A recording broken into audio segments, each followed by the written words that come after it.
We have not men fit for the times. We are deficient in genius, education, in travel, fortune, in everything. I feel unutterable anxiety. God grant us wisdom and fortitude. It is believed by some that we are living through a great cycle of time. We are living in a time of crisis, a season of time that is harsh, that strong men have had to weather before. Why I'm speaking that we are getting close to the precipice, to the abyss. Analyze the situation of NATO and the United States. They cannot afford themselves losing war in Ukraine, which means Russia cannot win. The other side, if Putin loses the war, Russia will not exist and won't be shaped like it is today. And then when you have these two sides so much far from each other, with their wishes, with their expectations, then you see that everything is at stake. Who is ready to lose 1 million, 2 million, 5 million, 10 and 15 million people? Ask yourself. I'm not ready to lose a single man, and we won't participate in that. But it's a question for some other people. How close are we now to a third world war, a confrontation? I cannot say a third world war, but a big confrontation, how far we are. I believe that we are not far away from it. Not more than 3-4 months. The world is the closest it has ever been to a devastating war between two nuclear powers. And yet most men spend more time talking about the fortunes of their football team than the fate of the world. Whether it's learned helplessness, or an incapacity to discern genuinely important world-shaping news from a saturated diet of super salient but shallow and insignificant social media posts, is hard to tell. During the collapse of the Roman Empire, the citizens of Rome were dumbed down and numbed out with bread and circuses at the Colosseum. In modernity, the prescription for the masses seems to be Uber Eats, delivered by immigrants, and infinite scrolling through clowns and violence at all times. In bed when we should be sleeping, at work when we should be working, even on the toilet, the most private of occasions, when we should be alone in peace, with just our thoughts. It seems the modern man is desperate to escape reality, his thoughts, and a fear of death. If then, we wake up one day and find the world has crept to the edge and fallen over the precipice of a nuclear conflagration, it won't be because some madman pressed the button. It will be because the average man was weak when the time came to be strong. It will be because you looked away when you needed to face the danger. To do this requires strength, and in this video we will look at some ways to build up your strength as it relates to accessing your warrior within.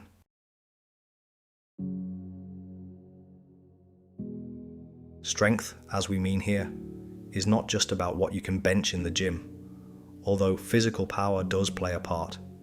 It's the strength that comes from determination, more than just physical prowess. It's inner strength, courage, and resilience in the face of adversity. Many men hold a fantasy that when the time comes, they will arise and have the strength to stand up for a cause they deem just. But as we've seen during the lockdowns, many men did not stand up when it came to facing a manipulative system, coercing people into taking actions against their best interests. Many people I know admit they took the thing, not because of health concerns. They were young and healthy and had nothing to fear from a virus that was only a serious threat to the very old and already sick. They did it just so they could escape the British weather and travel abroad for a cheap holiday they desperately craved after months of ridiculous restrictions on freedom of movement that have now been admitted were just made up. This morning, governments and businesses are considering a way for people to prove they've been vaccinated against COVID-19. They're called vaccine passports, and it could determine who can travel, stay at a hotel, or even visit a bar. This clear lack of warrior energy manifested in the population. It shouldn't need pointing out. But withholding things from people until they do what you want them to do is not giving them a choice. That is coercion, and the tactics employed by governments around the world align with the pattern of behaviors in domestic abuse by a psychopathic narcissist. Isolating you from friends and family, monitoring you via online communication tools or spyware, taking control over aspects of your everyday life, such as where you can go, who you can see, what you can wear, depriving you access to support services, such as medical services, humiliating, degrading, or dehumanizing you, controlling your finances, making threats, or intimidating you. Manipulation is one of the shadow traits of the magician archetype. The mature, balanced magician is motivated by a desire to be a healer. The shadow magician uses his power to monopolize. By cultivating and harnessing your warrior energy, you will have the ability to discern friend from foe, developing resilience and an ability to resist and rebel against the enemy wherever it reveals itself, which could be in the mirror. We experience the enemy out there. In fact, the less developed we are in terms of psychodynamics, that's where we experience the enemy first. The more developed we are spiritually, and this is true of every human spiritual tradition of any depth, the first place you encounter the enemy is within. And only then do you turn to encountering the enemy without. To face your own flaws and look at yourself clearly, warts and all, takes a lot of courage. It won't feel good.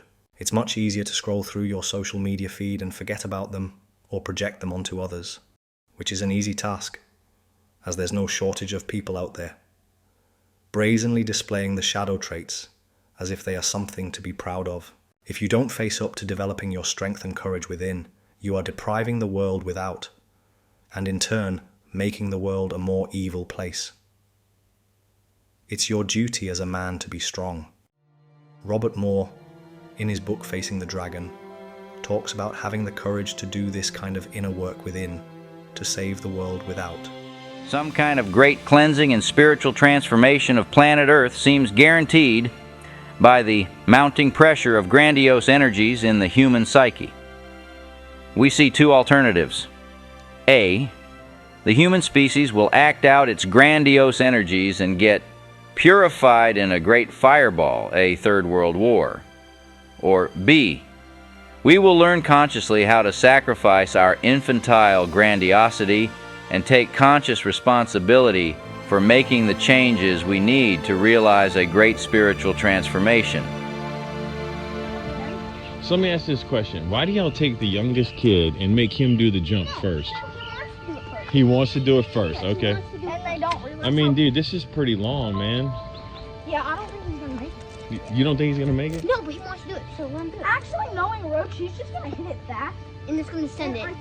I think he's gonna make it, dude. But I think it's a shame that y'all let him go first and show y'all how to be men. He's a man. He sent it. He sent it.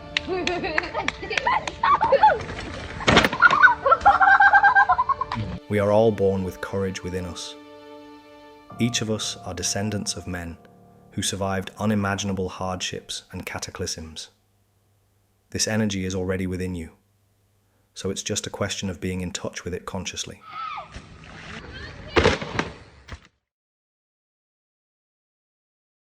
One strategy of Robert Moore's recommendations for accessing archetypal energies within is to seek and admire those qualities you would like to possess in other men. This also means acknowledging that no man is perfect, and that you can admire a quality within another man, even if he is deeply flawed in other areas. After all, who isn't deeply flawed in other areas? Men who have embodied strength, courage, and resilience during hard times, who you can look to inspire the same in you, to catch a light from their flame, can be found today. Look to anybody who isn't afraid to speak the truth. Anybody who questioned the science, I recommend, is a good place to start.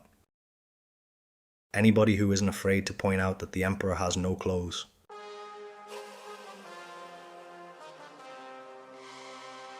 In recent history, there is a pantheon of warriors you can look to in film and biography.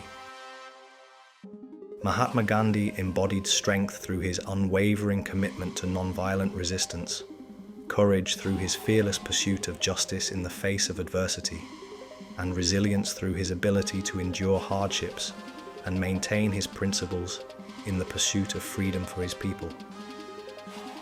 His steadfast determination and moral fortitude exemplified these traits, making him an enduring symbol of peaceful resistance and social change.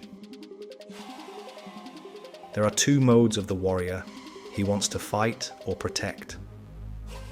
Winston Churchill, for all his flaws, epitomized the side of the warrior that wants to fight. During Britain's darkest hour of World War II, as her army lay stranded on Dunkirk, defeated by the Germans, it was Churchill's iconic speech that inspired the nation to not give up. It is the determination of the warrior that keeps men moving forward. Martin Luther King embodied strength by fighting for civil rights in the face of opposition and persecution, a battle he won but paid for with his life. And I've seen the promised land. I may not get there with you, but I want you to know tonight that we as a people will get to the promised land. The warrior within urges us to know our limitations and face our fears. It calls us to protect life.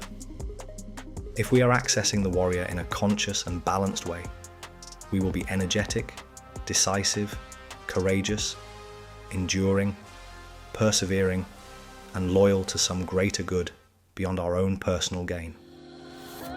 As the philosopher Carl Friedrich Graf von Durkheim wrote, only to the extent that man exposes himself over and over again to annihilation can that which is indestructible arise within him. In this lies the dignity of daring.